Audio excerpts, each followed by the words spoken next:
"Excuse me, ma'am. Are you deaf or just ignoring me?" The waitress's sharp voice echoed through the restaurant. Every head turned toward the entrance. A woman stood there, dark-skinned, in an old faded coat, holding the hand of a little girl about 6 years old. The woman's name was Maya Thompson. "Ma'am, if you're not ordering anything, please leave the table," the waitress said coldly. "This isn't a bus stop. We run a business here." Maya lowered her eyes. "We just need a minute, please." The little girl tugged at her hand, whispering, "Mom, I'm hungry." Maya smiled faintly. "I know, baby. Just a moment," but the waitress smirked. "A moment? Or you're just here to warm up for free again? I've seen your type." A few customers giggled. One whispered loudly, "She probably can't even afford a cup of coffee." Maya's face stayed calm. There was no anger, no humiliation, just quiet strength. She had heard worse before. She'd lived worse before. She looked around. The walls, the aroma of coffee, the wooden counter. It all felt too familiar. And then it hit her. This was the same restaurant, the same one she had worked at 10 years ago. Back then, she wore that same uniform, smiled at rude customers, and wiped tables no one cared to thank her for. But today, things were different. Very different. "Don't worry, honey," Maya said softly. Another waiter, a young man, came over quietly. "Ma'am, can I get you something?" Maya smiled warmly. "Just a glass of water, please." As he walked away, the waitress shouted from behind, "Water! I told you, free customer!"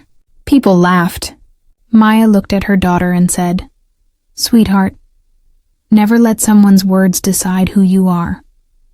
One day, they'll know your worth." If this were a movie, the camera would zoom in on Maya's face, calm, proud, unbroken, because she wasn't there to eat. She was there to see. Maya sat quietly, watching the waitress walk away with that same arrogant smile she had seen 1,000 times before. She took a deep breath. The smell of roasted coffee beans filled the air, the same scent that used to cling to her uniform every night when she came home from work here.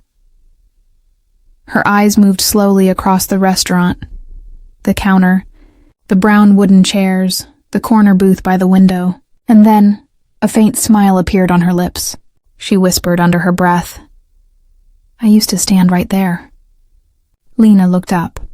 "Mom, what did you say?" Maya smiled gently. "Nothing, honey, just remembering something." But in her mind, memories started flooding back. The ringing bell on the door, the sound of laughter, and the rush of orders shouted from the kitchen. 10 years ago, she had been one of them, wearing a cheap apron, taking orders with a fake smile while her dreams faded one shift at a time. Back then, no one noticed her hard work. No one cared that she cooked better than half the chefs in the kitchen. She remembered her old manager's voice. "Maya, hurry up. People don't tip for slow service." And she'd reply softly, "Yes, sir," while hiding the tears that stung her eyes. Life hadn't always been cruel. There was a time when she laughed loudly, cooked passionately, and had someone who loved her for who she was. Her husband, Derek. Derek used to wait for her after every late shift, standing outside in his old blue truck. He'd wave and shout, "There's my best chef in town," and Maya would blush, pretending to be annoyed. Those were the days when love was enough, when dreams didn't cost rent money. But that was before the accident. Before the phone call that changed everything. Maya blinked hard, forcing back the tears. She couldn't afford to look weak, not in front of Lena, not here. The same waitress walked by again, rolling her eyes. "Still here? What, waiting for a miracle?" she said mockingly. Maya looked up calmly. "No," she said softly. "I'm just remembering the time I used to clean this floor after people like you dropped their napkins." The waitress froze for a second, caught off guard. But before she could reply, Maya turned away and handed the glass of water to Lena. "Drink up, baby. she whispered. Her voice was steady, but inside her heart trembled. Because this place, this restaurant, wasn't just a memory. It was where her old life ended, and where her new one was about to begin again. 10 years ago, the world looked different for Maya Thompson. The morning started with the sound of laughter echoing through a small kitchen. The smell of cinnamon rolls baking in the oven filled the air, and sunlight spilled through the cracked blinds, landing on the face of her husband, Derek Thompson, a man with a smile that could chase away any storm. "Baby, you're burning the toast again," he laughed, waving a spatula. Maya turned, flour on her cheeks, and replied, "You stay out of my kitchen, mister. You're the reason I can't cook straight." Their daughter Lena, barely a toddler then, sat on the counter in her diaper, clapping her tiny hands as if she was cheering for her parents' playful fight. Those mornings were chaos, messy, loud, and perfect. Maya worked at Harbor Dine Cafe back then as a line cook, but she dreamed bigger. She used to tell Derek, "One day, I'll have my own restaurant, a place that feels like home, smells like comfort, and tastes like happiness." Derek would smile, kiss her forehead, and say, "Then I'll be your first customer. Just don't charge me extra." They would laugh until the oven timer beeped, and Maya would rush to save her cinnamon rolls from burning. Again, life wasn't rich, but it was full. Their apartment was small, yet warm with love. Their dreams were fragile, but alive. In the evenings, after her long shifts, Derek would pick her up from the cafe in his blue pickup truck. The neon sign of Harbor Dine Cafe would glow behind her as she stepped out, exhausted but happy. She'd sit beside him, take off her apron, and rest her head on his shoulder. And Derek would say, "Someday you won't be working for them. They'll be working for you." Maya never forgot those words. Sometimes, after Lena fell asleep, Maya and Derek would sit on the balcony, drinking cheap coffee, staring at the city lights. She'd whisper, "I know it'll take time, but I'll make it happen. For us." And Derek would hold her hand and say softly, "I know you will. Maya, you've got more fire in you than this whole city." But dreams have a strange way of testing the people who believe in them the most. One rainy evening, Maya waited for Derek's truck outside the cafe. The clock ticked past 9, then 10. Her phone rang, and everything after that moment changed forever. The rain that night was heavier than usual. The city lights blurred through the downpour, and thunder growled like the sky itself was mourning something. Maya stood outside Harbor Dine Cafe, clutching her coat tightly around her. Her shift had ended an hour ago, but Derek still hadn't shown up. He was never late, not once in all those years. She checked her phone again. No messages. "Maybe he got stuck in traffic," she whispered to herself, though her voice trembled with unease. Her coworker Nancy came out holding an umbrella. "Need a ride home, Maya?" Maya forced a smile. "No, Derek's on his way. He'll be here any minute." But the minutes turned into an hour, and the rain turned colder. At exactly 10:17 p.m., her phone rang. The number on the screen was unknown, but something deep inside her already knew. "Mrs. Thompson?" a man's voice said, low and careful. "Yes. This is Officer Reynolds from Highway Patrol. There's been an accident on Route 9. Your husband's vehicle was involved." Maya felt her knees weaken. For a second, she couldn't breathe. Her umbrella slipped from her hand and fell into the puddle beside her. "Is he okay?" she whispered. There was a pause. Then came the words that froze her world forever. "I'm sorry, ma'am. He didn't make it." The world went silent. The sounds of the rain disappeared, the cars vanished, and all she could hear was the echo of her own heartbeat. Breaking. Maya didn't remember how she reached the hospital. She didn't remember the paperwork, the signatures, the pitying looks. All she remembered was his hand, cold, still, lifeless, resting under a white sheet. Her tears wouldn't stop. She kept whispering, "You promised me forever. You said you'd never leave." The next morning the sun rose as if nothing had happened. But inside Maya's small apartment, everything was different. Derek's shoes still sat by the door. His favorite mug still held half-drunk coffee. And his laughter still echoed faintly in the walls. Maya sat on the kitchen floor, clutching his jacket, her daughter Lena asleep in her lap, unaware that her father would never come home again. That was the night everything stopped moving. The night Maya's dreams, her strength, and her light all drowned with the sound of the rain. The days after Derek's death blurred together like a nightmare that refused to end. Maya woke up every morning hoping it had all been a dream, but the empty side of the bed reminded her that it was painfully real. Her small apartment felt colder now. Bills piled up on the kitchen counter like silent enemies. Rent, electricity, car insurance, hospital charges, all demanding money she didn't have. She still went to work at the Harbor Dine Cafe, but her eyes had lost the spark that once made customers smile. She would stare blankly at the same table Derek used to sit at, the one by the window, where he'd wait for her with that soft grin and a cup of black coffee. Now, that chair stayed empty. Her boss, Mr. Taylor, was kind at first. He gave her fewer night shifts and told her to take it easy. But kindness in business never lasts long. After 3 weeks, his tone changed. "Maya, I'm sorry, but we can't keep covering for you. You've been late 4 times this week." She looked down, her voice small. "I'm trying, sir. I really am." He sighed. "I know, but customers are complaining. We have to let you go." That night, she sat in her living room staring at Lena, her daughter coloring on the floor with broken crayons. The TV played cartoons, but all Maya could hear was the sound of the eviction notice flapping against the window. Her savings were gone. Her job was gone, and the world, once filled with love and laughter, now felt like a dark tunnel with no end in sight. She held Lena close. "Mommy's here, baby. Don't worry," she whispered, though she was shaking. Lena looked up, her innocent eyes wide.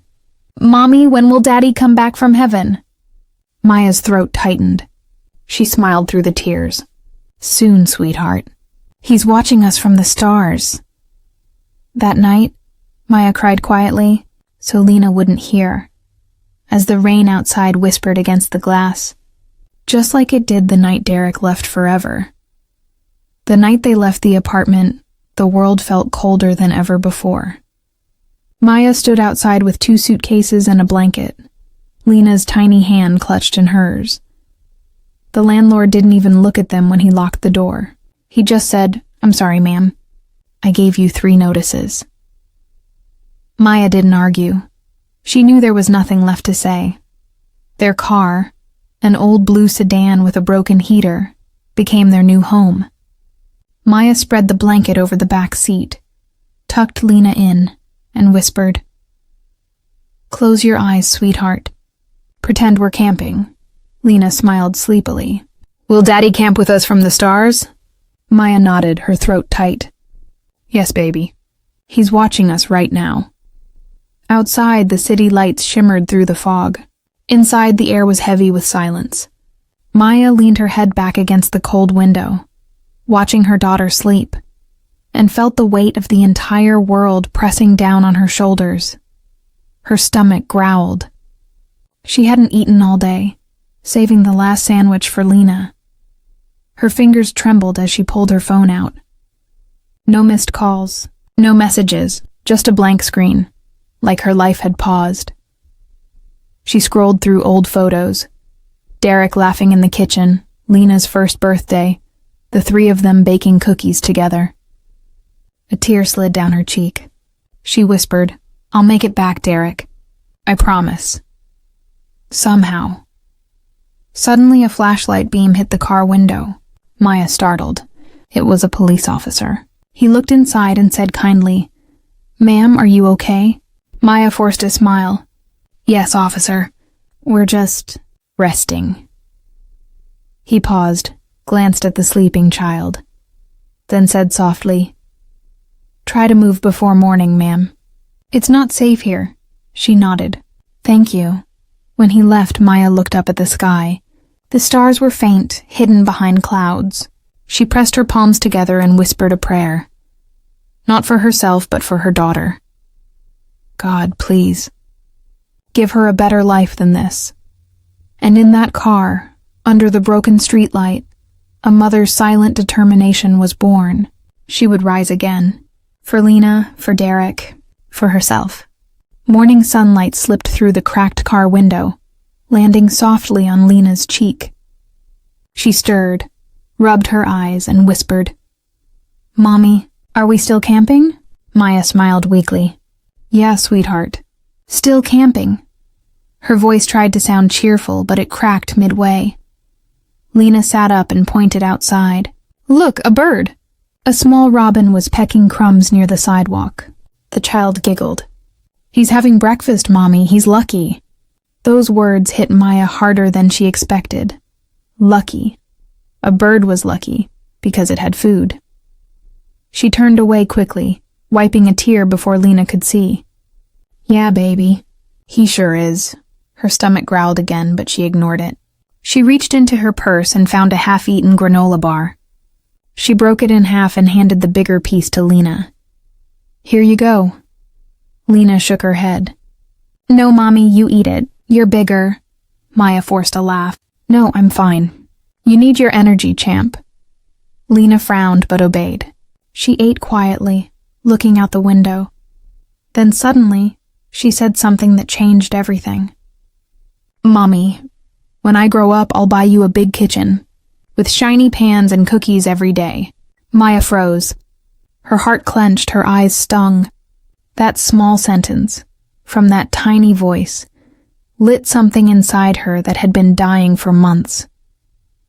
She looked at Lena's innocent face and whispered, "You know what, baby? Mommy's not going to wait that long. I'm going to get that kitchen back myself." Lena tilted her head. "Really?" Maya smiled, this time genuinely. "Really?" She turned the ignition. The car engine coughed to life. "Where are we going?" Lena asked. "Somewhere Mommy can start again," Maya said. They drove toward downtown. Maya had once seen a flyer for local events catering help needed. It wasn't much, just one-day jobs washing dishes or serving food, but it was a start.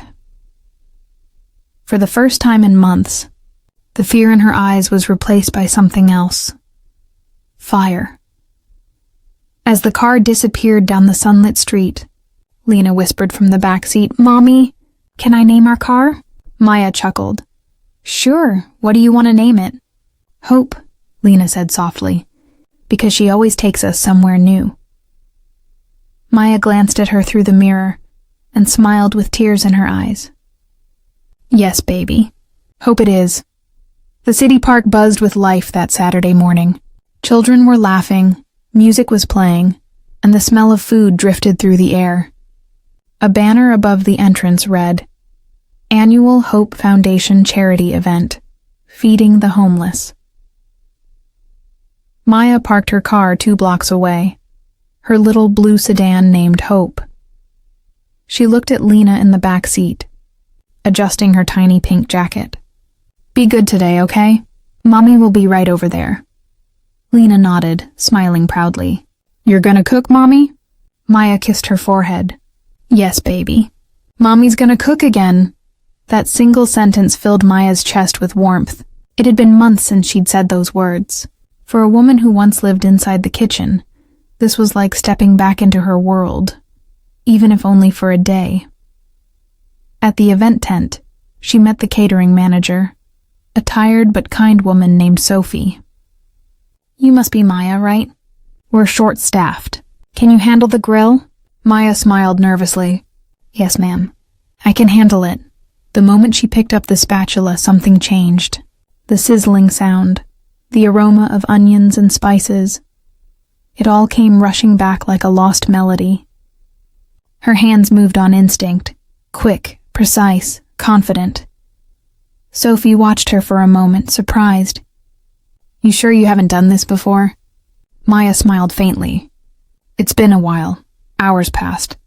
The line of people grew longer, but Maya kept cooking. Burgers, soup, and hot sandwiches, her energy fueled by something deeper than hunger or exhaustion. Every time she served a plate to someone in need, she saw a glimpse of herself, a reflection of who she had been not long ago. One old man took a bowl of soup, tasted it, and said, "Miss, this tastes like home." Maya's throat tightened. "Thank you, sir." She turned away quickly before tears could fall. Later, as the sun began to set, Sophie came over. "You did great today, Maya. The guests loved your food." Maya smiled. "Thank you for giving me the chance."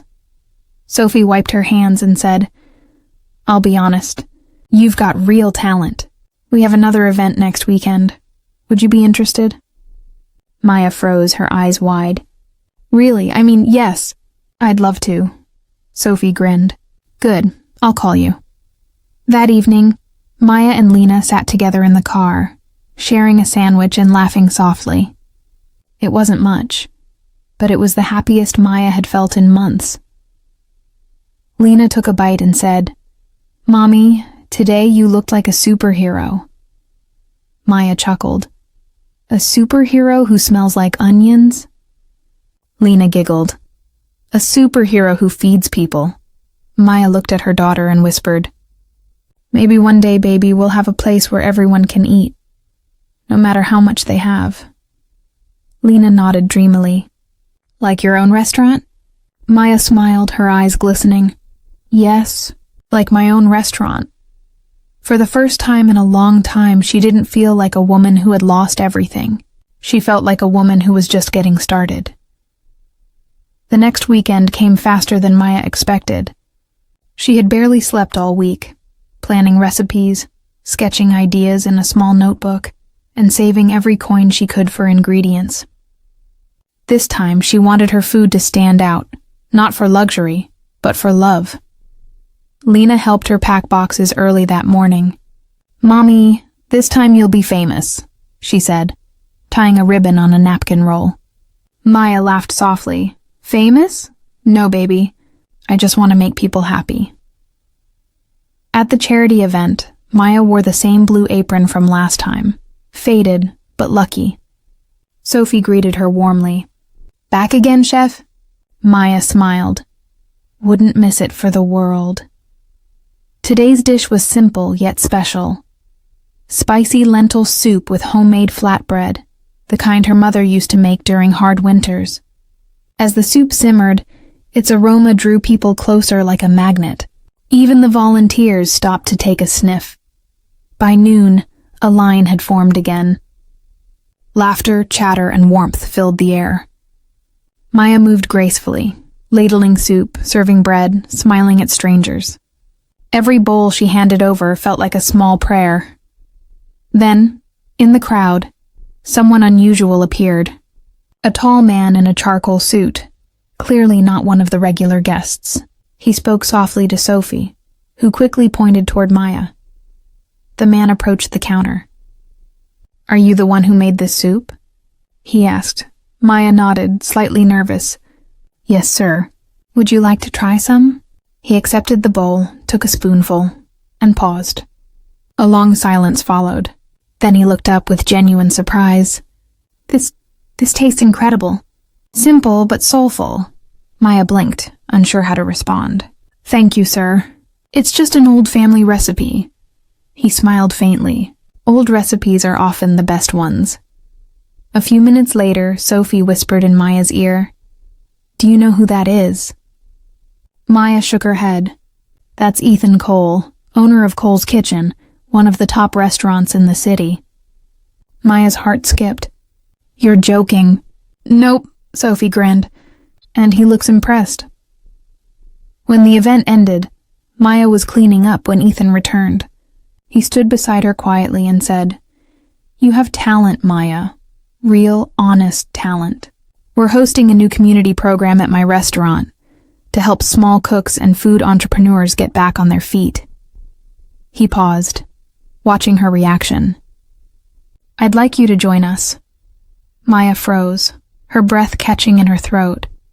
"Me? But I'm not a chef. I don't even have—" Ethan interrupted, smiling. "You have heart. That's something I can't teach in any kitchen." Tears welled in Maya's eyes. For months she had prayed for a sign, and now it was standing right in front of her. She shook his hand, her voice trembling. "Thank you, Mr. Cole. I won't let you down." He smiled. "I know you won't." That night, as she tucked Lena into bed, Maya whispered, "Baby, I think our life's about to change." Lena murmured sleepily, "Did someone like your soup, Mommy?" Maya smiled through tears. "Yes, sweetheart. Someone really did." Maya stood outside the massive glass doors of Cole's kitchen, clutching her worn-out handbag tightly. Her reflection on the glass showed a woman both hopeful and terrified. A single mom who had fought storms and now stood at the edge of a new beginning. "Okay, Maya," she whispered to herself. "Breathe. You can do this." Inside, the air smelled of roasted garlic and ambition. Chefs moved like dancers, precise, confident, fast. The clang of pans and the hiss of butter filled the room like a symphony. As Maya stepped in, eyes turned toward her. Some curious, some judgmental. A young sous chef whispered to another, "Who's she? Doesn't look like a pro." The other smirked. Probably another charity case. Maya heard it, but didn't react. She simply smiled, adjusted her apron, and waited for instructions. Then Ethan walked in. "Everyone," he announced, "this is Maya Thompson. She'll be joining us for the new culinary community program." The room fell silent for a moment, then scattered applause followed. Maya nodded shyly. "Thank you for having me." Ethan smiled warmly. "You've got heart, Maya. That's rare here. Just do what you do best. Cook with love." They led her to a small prep station. Maya placed her ingredients carefully. Fresh herbs, lentils, tomatoes. While others used expensive imported items, Maya stuck with the simple, honest ones she trusted. As she began chopping onions, another chef, Carla, a tall blonde woman, approached her. "So you're the new one?" she said coolly. "Yes," Maya replied softly. "Just learning." Carla gave a sharp smile. "Well, try not to burn the place down." Maya looked up, calm but firm. "I won't. I've worked in kitchens before." Carla raised a brow. "Oh, which one?" Maya hesitated, glancing around. "This one," she said quietly. Carla laughed. "Nice joke." But Maya didn't laugh. She just went back to cutting onions. By lunchtime, the kitchen was chaos. Orders piled up, tempers flared, and Maya stayed quiet, helping whoever needed it. When the soup station ran out of broth, she quickly mixed her own, adding garlic, cumin, and a touch of honey. Minutes later, Ethan tasted it accidentally while checking the dishes. He froze, then turned. "Who made this broth?" Carla spoke first. "Probably the new girl. She's been touching everything." Ethan looked at Maya. She stood silently, hands still trembling slightly from work. "You made this?" "Yes, sir. Just a simple mix. The regular stock was running low." Ethan took another sip and smiled faintly. Simple, but perfect. The whole kitchen went silent. Even Carla's smirk faded. Ethan nodded. "Maya, keep doing what you're doing. You just gave our soup more life than it's had in months." Maya blinked, trying not to cry. For years, no one had said words like that to her. For the first time, she felt seen. That night, when she got home, Lena ran into her arms. "How was your first day, Mommy?" Maya smiled through tired eyes. It was loud, messy, and beautiful, just like life.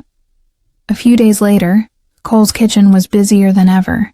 The team had just introduced a new lunch special, Maya's spiced lentil soup, and to everyone's surprise, customers loved it. People kept asking, "Who made this?" Ethan noticed.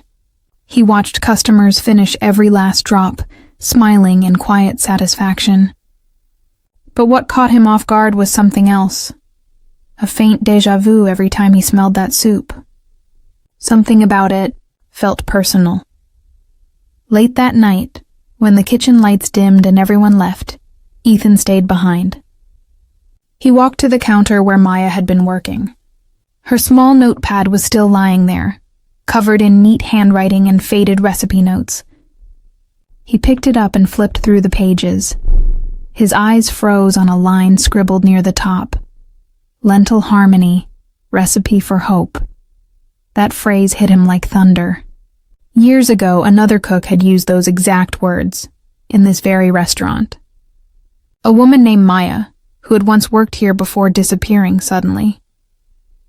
Ethan blinked, stunned. Could it be the same person? He searched the storage files the next day. Old staff lists, payslips, resignation letters. And there it was. Maya Thompson, kitchen assistant, 2015. He leaned back in his chair, heart pounding. So it was true. She had worked here. Memories flooded in. How she used to quietly hum while cooking. How customers always praised her soups. How one small mistake years ago, a spilled dish, an angry manager, had led to her being fired unfairly. Ethan remembered that day vividly. He was a young co-manager back then, too afraid to stand up for her. And now, she was back. Not as a beggar, not as a failure, but as the soul his restaurant had lost. That evening, Ethan approached her gently as she was cleaning the counter. "Maya, can I ask you something?" She looked up. "Of course, sir." He hesitated, studying her face closely. "Did you ever work here before? Years ago?" Maya froze. For a moment, time stopped. She slowly placed the dishcloth aside. "Yes," she finally said. "I did. A long time ago." Ethan's expression softened, guilt flickering in his eyes. "I thought so. I remember your cooking. Your soups were the reason people kept coming back." Maya smiled faintly, though her eyes shimmered. "I didn't think anyone noticed." Ethan replied quietly, "I did. I just never had the courage to say it back then." There was silence, heavy, emotional, filled with years of pain and unspoken respect. He finally said, "You deserve more than just a station in this kitchen. You deserve a chance to lead again." Maya blinked, holding back tears. "Sir, I'm just grateful to be here." Ethan nodded slowly. But deep down, he had already made a decision. To right an old wrong. That night, as Maya left with Lena's hand in hers, Ethan stood by the window, watching them walk away under the city lights. He whispered to himself, "She came back, and maybe this time I won't fail her again." The next morning, Maya received an unexpected call. "Hi, this is Ethan from Cole's Kitchen. Could you come in tomorrow at 3 p.m.? The owner wants to meet you personally." Maya's heart skipped a beat. The owner? She had never met him. "Of course, sir. I'll be there," she said softly, trying to hide her nervous excitement.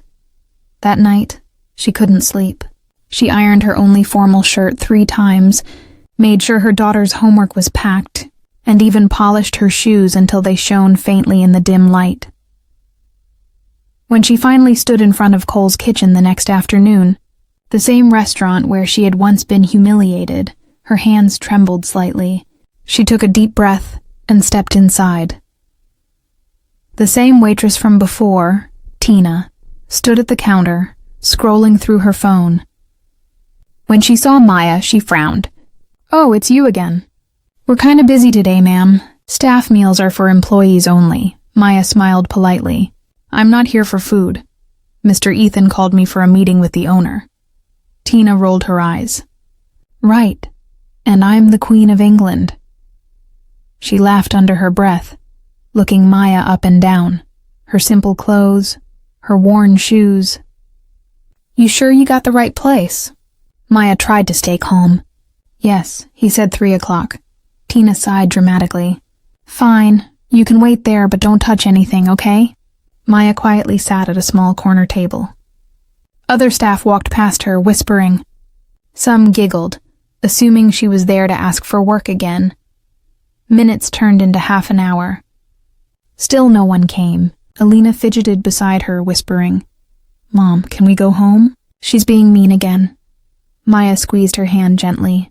"Patience, baby. Sometimes silence speaks louder than words." Just then, the back door opened, and Ethan walked in, followed by another man in a suit. Everyone straightened instantly. Even Tina put down her phone and stood upright. Ethan spotted Maya and smiled. "Ah, there you are. We've been waiting for you." The waitress froze, confusion flashing across her face. "Wait, what? You've been waiting for her?" Ethan nodded. "Yes. Please come with us, Maya. The owner is eager to meet you."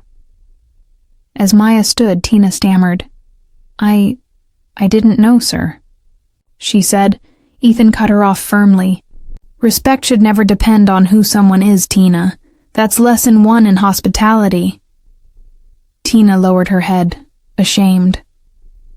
Maya didn't gloat. She simply smiled softly and said, "It's okay.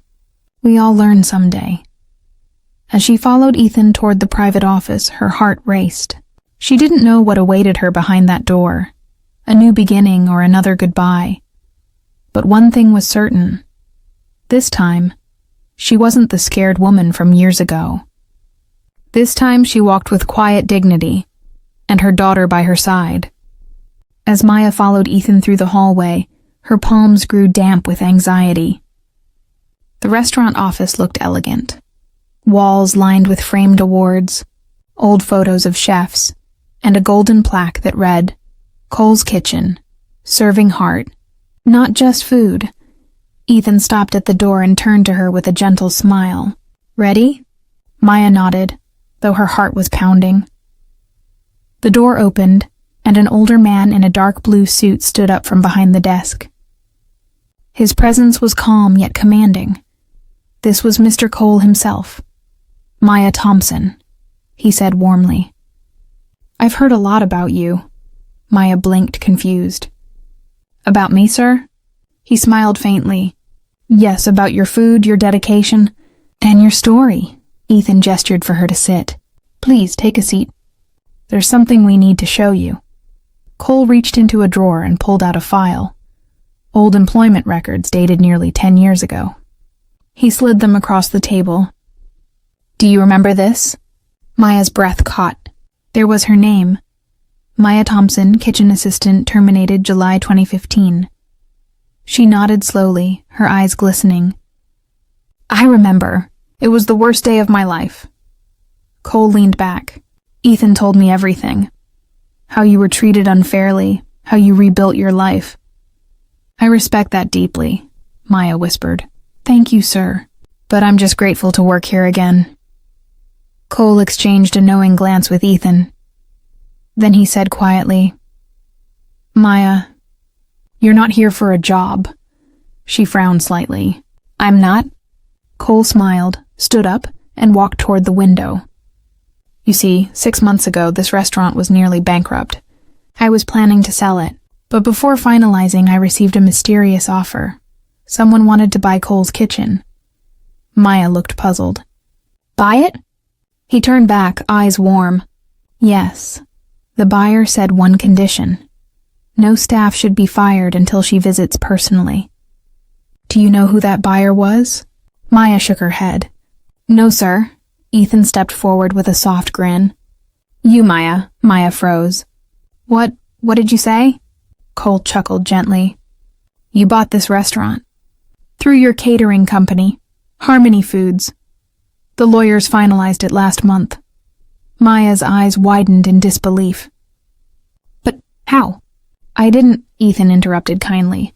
Your business partner, Mrs. Howard, made the purchase under your brand name. She wanted to surprise you. Tears welled up in Maya's eyes. She pressed a trembling hand to her chest. This place? My restaurant? Cole nodded. Yes, and I couldn't be prouder. You've earned this, Maya. Every scar, every sleepless night, they brought you here. For a long moment she couldn't speak. Her memories flashed. The humiliation, the struggle, the nights she cried quietly so her daughter wouldn't hear. And now, fate had brought her full circle, not as a worker, but as the owner. Finally, she whispered, I just wanted to prove that kindness still matters, that respect has power. Ethan smiled. And you did, Maya, more than you'll ever know. As she stood by the window, sunlight falling across her face, Maya smiled through her tears. Her daughter's laughter echoed faintly from outside, the sound of a future finally healed. The lunch rush was over. The restaurant was quieter now, sunlight spilling through the glass walls. The air carried a strange mix of tension and curiosity. The staff had been called to gather in the main dining hall. Whispers echoed. Why did Mr. Cole call everyone? Is someone getting fired? No, I think it's about that new lady, Maya. When Maya entered with Ethan and Mr. Cole beside her, every voice fell silent. Tina, the same waitress who had shouted at her, stood near the counter, her arms crossed, confusion on her face. Cole spoke first, his tone calm but firm. Everyone, I wanted you here because it's time for transparency. Some of you may have treated a new guest unfairly last week. You didn't know who she was yet, but today you'll find out. Tina frowned. Sir, I didn't mean to... Cole raised a hand. No explanations yet, Miss Tina. Just listen. He turned to Maya, smiling gently. Would you do the honor? Maya hesitated, her heart pounding. She looked at all the faces. The cooks, the servers, the cleaners. People who reminded her of her past. Then she stepped forward. My name is Maya Thompson, she said clearly. 10 years ago I used to work here. As a kitchen assistant. I was fired, humiliated, for something I didn't do. Gasps filled the room. Tina's eyes widened in shock. But life doesn't stop, Maya continued softly. I started my own catering business with my daughter by my side. It wasn't easy, but step by step we built something from nothing. And a few months ago, she paused, breathing deeply. I bought this restaurant. The room went silent again. Stunned silence. Even the sound of the ceiling fan felt loud. Tina's lips parted, her face pale. You're the owner? Maya nodded gently. Yes, and I didn't come here for revenge. I came to see how this place, my old workplace, had changed. She turned her gaze to Tina. Her voice softened.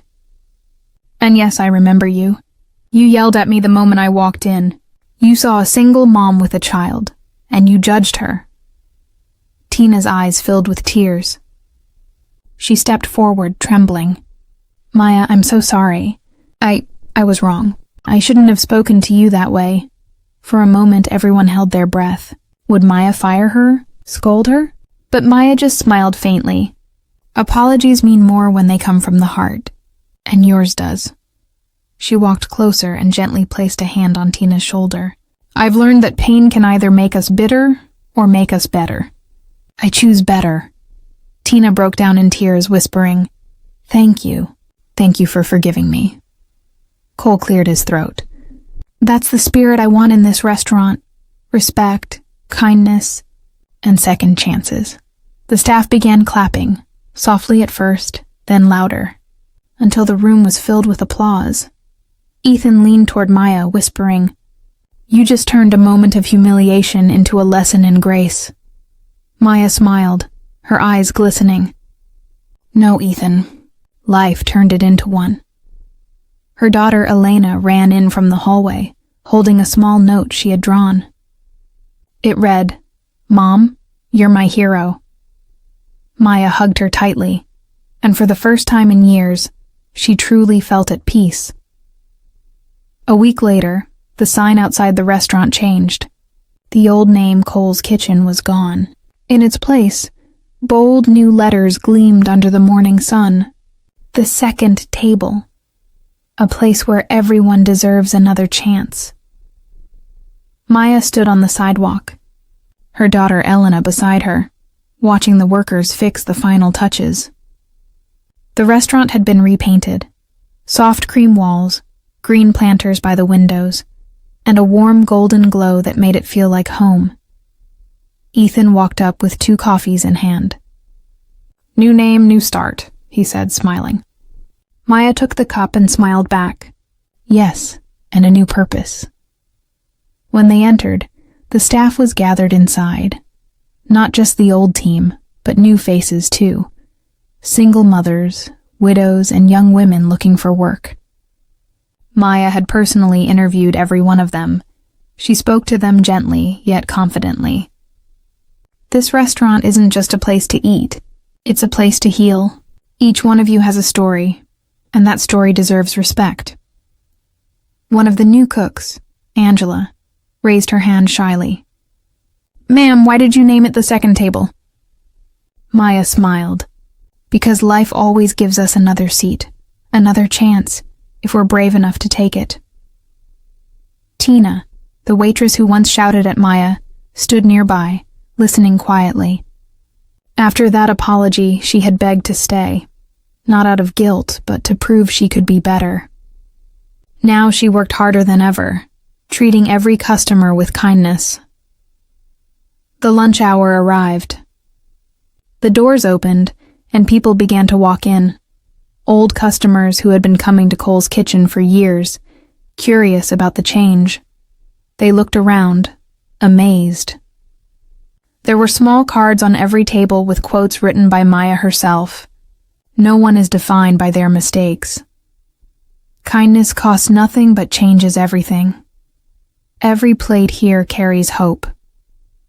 Ethan watched her interact with the guests, her laughter filling the space, her hands arranging flowers on each table, Elena helping by folding napkins with a big smile. It didn't look like a restaurant anymore. It looked like a family. Later that evening, Cole visited quietly. He stood by the doorway watching everything.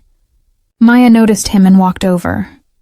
"I never got to thank you properly," he said softly. "You turned my old restaurant into something far more meaningful." Maya smiled warmly. "It was never about the place, Mr. Cole. It was about what it stood for." He nodded. "You gave it a soul again." As the evening crowd filled the space, music began to play, soft jazz humming through the speakers.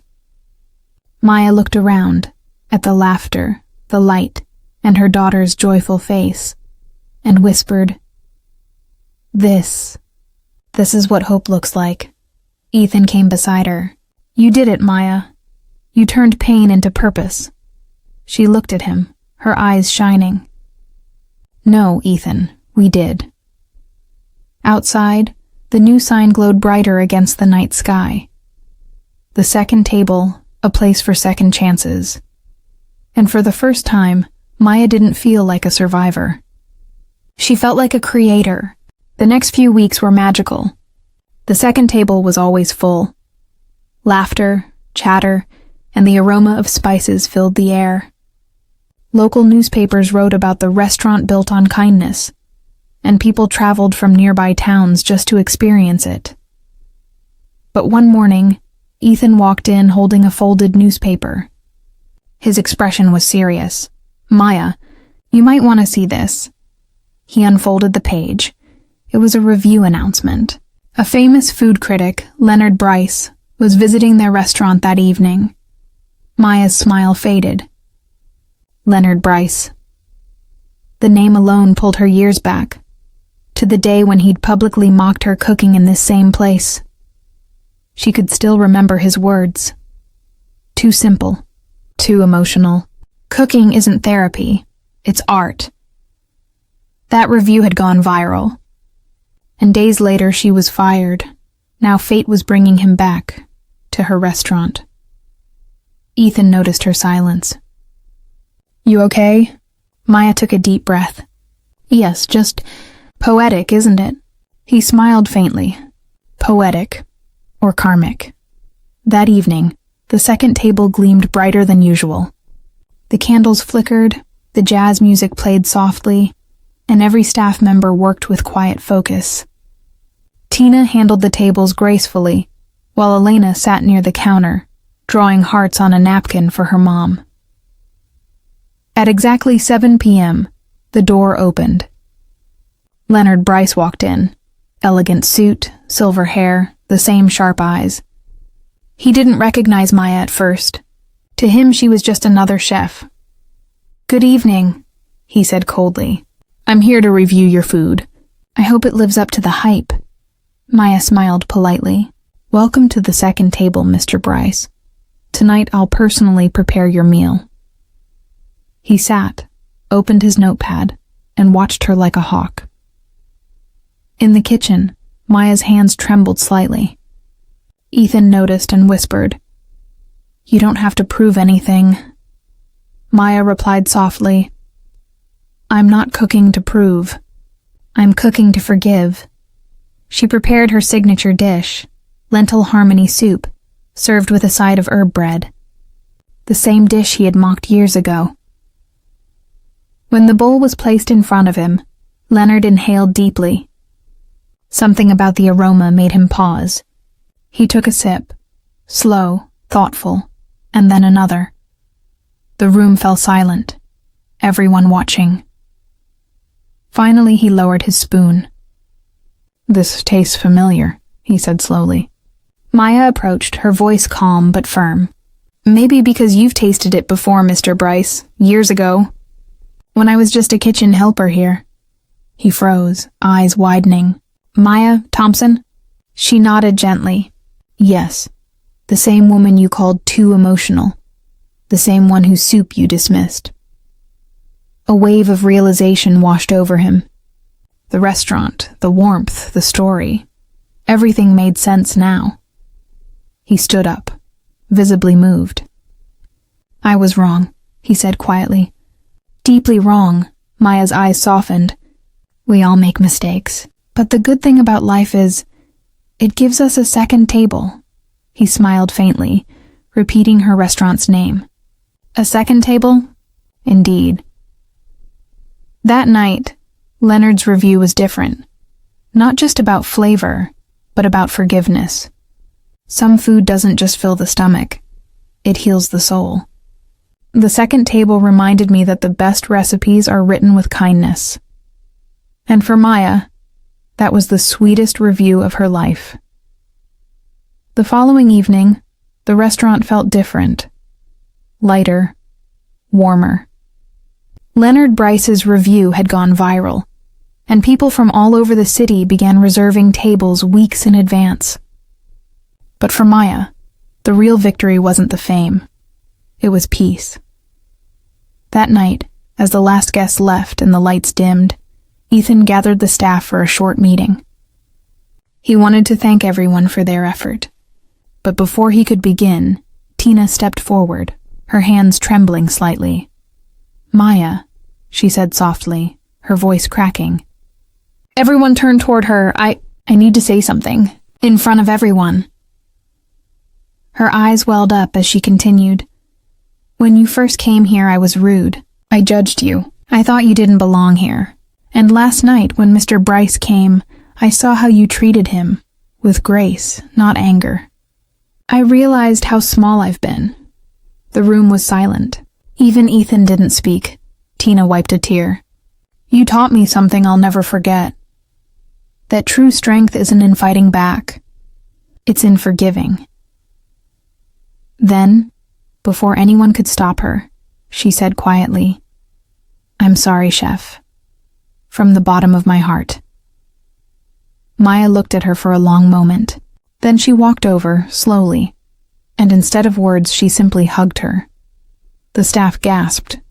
Tina broke down crying. "It's okay," Maya whispered. "We all have chapters we're not proud of. But what matters is, we turn the page." Ethan smiled softly, his eyes moist. For the first time, the team wasn't just a group of employees. They were a family. Later that night, when Maya stepped outside, the cool breeze brushed her face. She looked at the second table's glowing sign and smiled. Lena ran up, holding a small drawing. It showed Maya, Ethan, Tina, and the restaurant under a bright sun. "Mom," she said, "is this your happy ending?" Maya knelt down and kissed her forehead. "Not the ending, sweetheart," she said gently. "Just a beautiful beginning." Winter came early that year. The air was crisp, the streets twinkled with holiday lights, and the second table stood brighter than ever, a beacon in the heart of the city. Maya stood near the window, holding a cup of hot cocoa, watching the snow fall. Ethan walked in, carrying a box of ornaments. "Tomorrow's the big day," he said with a smile.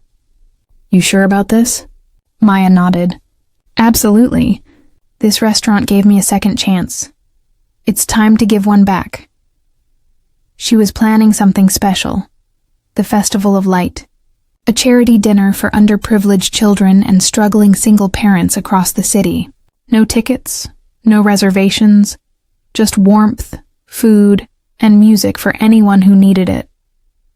The next evening, the restaurant glowed like magic.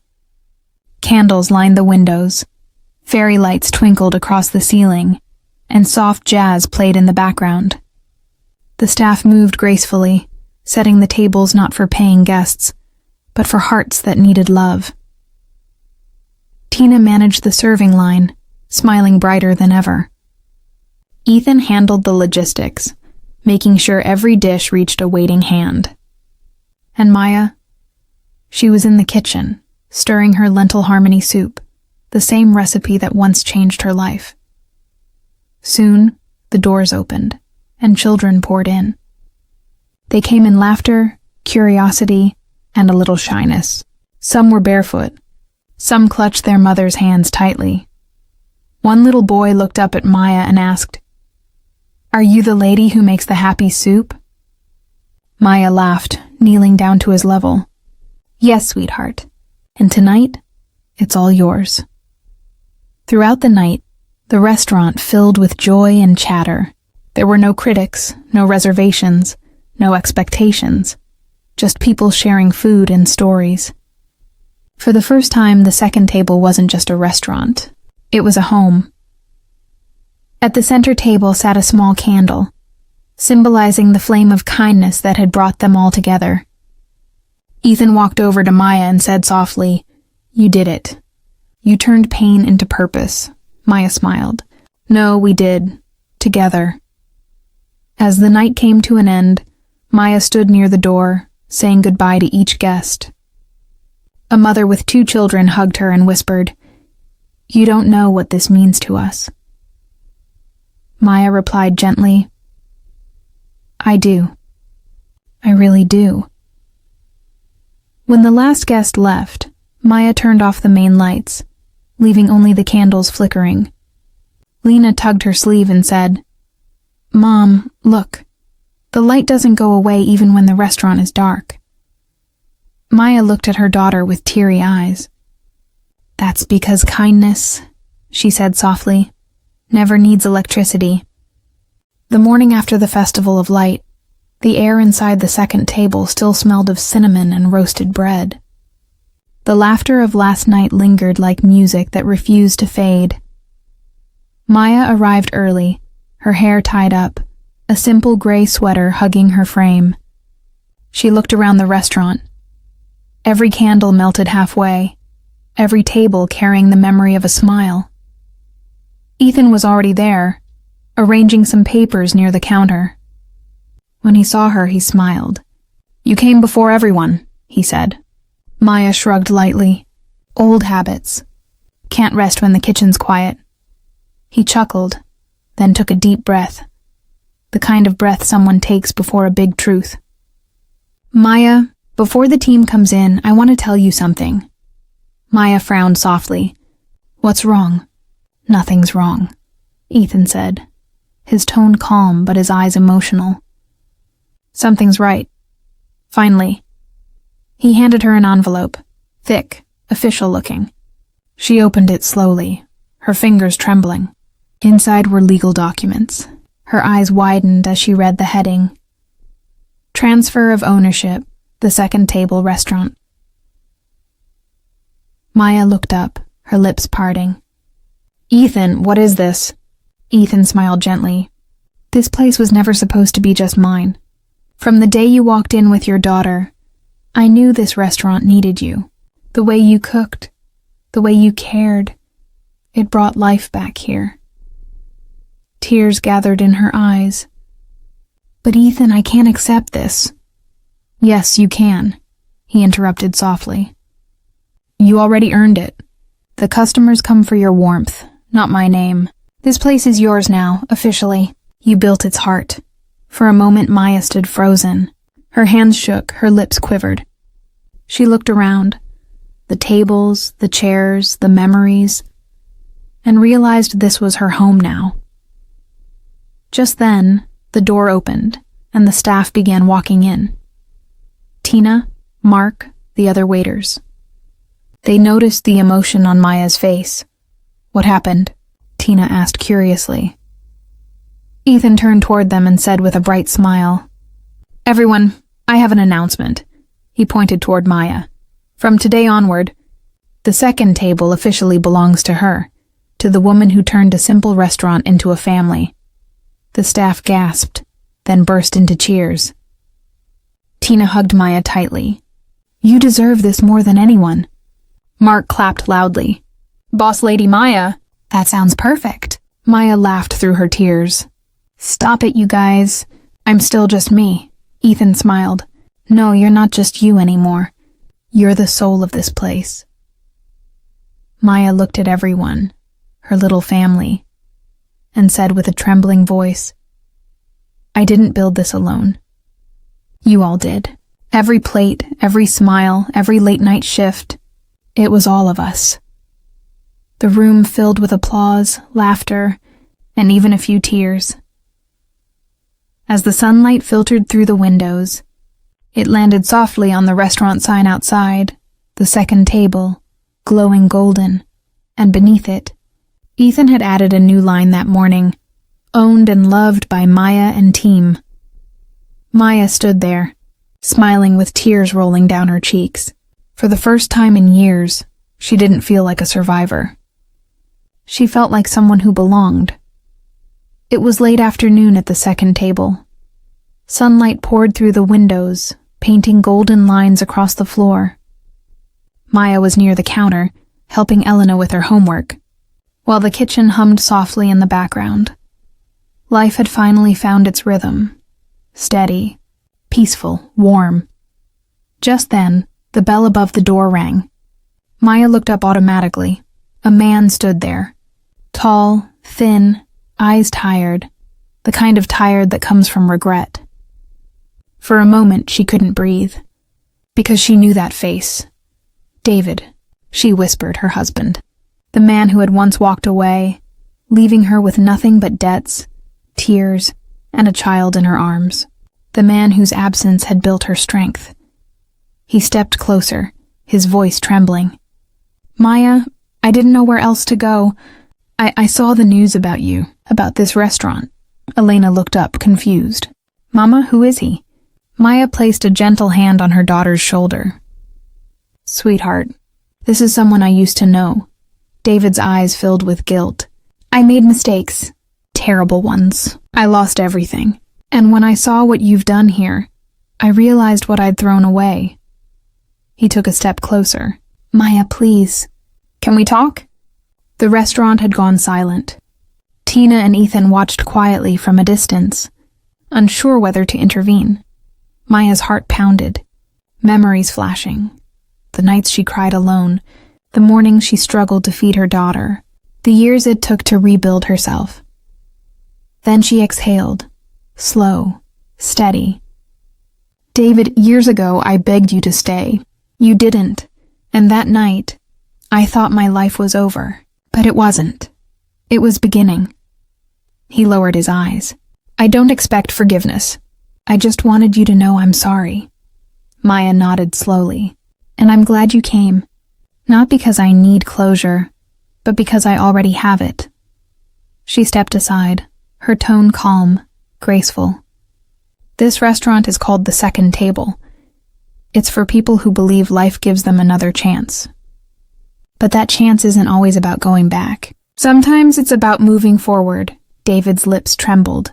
You've changed. Maya smiled softly. No, I just found myself. Elena reached for her mother's hand. Mama, can we go bake cookies now? Maya smiled at her daughter, her real reason for surviving. Yes, sweetheart. Let's. David stood silently, watching them walk toward the kitchen, mother and daughter, hand in hand, glowing in the afternoon light. He turned to leave, pausing by the door. On the wall beside it hung a framed quote, Maya's favorite. Forgiveness isn't letting someone back in. It's letting yourself move on. He looked at it for a long moment, then smiled faintly as if he finally understood, and with quiet steps, he left. Inside, Maya laughed as Elena sprinkled flour over the counter. Ethan joined them, smiling. For the first time, the second table didn't just serve food, it served peace. And for Maya, the story had come full circle.